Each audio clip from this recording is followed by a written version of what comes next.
Hello, আমি এশা। তো চলে এসেছি একটা নতুন শর্টস নিয়ে। অনেক দিন পর ভয়েস দিচ্ছি, হ্যাঁ জানি। আর এই শর্টসটা হচ্ছে আমার বান্ধবীর বিয়ের শর্টস, তো তোমরা দেখিয়েছো তারই ভিডিও। রাতে কী কী খেয়েছিলাম সেটা। তো এখানে হচ্ছে আমার বান্ধবী কাম বোনেরা সাথেই বসেছিলাম। তো ফার্স্টেই পড়ে গেছিলো পাতে ডিমের ডেভিল স্যালাড আর সস। ডিমের ডেভিলটা খুব ভালো ছিল। তারপরেই পড়ে গেছিলো পাতে ভাত, ডাল আর আলুর চিপস। ওরা একদম সিম্পল খাবার রেখেছিল, যেটা আমার খুব ভালো লেগেছে।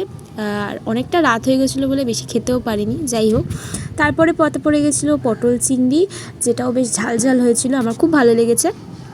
তারপরে পাতে পড়ে গেছিলো চিকেন কষা।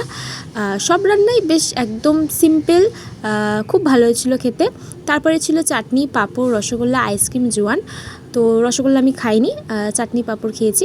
ব্যাস এটাই ছিল আমার বান্ধবীর বিয়ের মেনু। কেমন লাগলো অবশ্যই কমেন্ট করে তোমরা জানিও। আর অনেক দিন পর ভয়েস দিচ্ছি, সেটাও কেমন লাগছে শুনতে অবশ্যই কমেন্ট করে জানিও। আজকের মতন টাটা।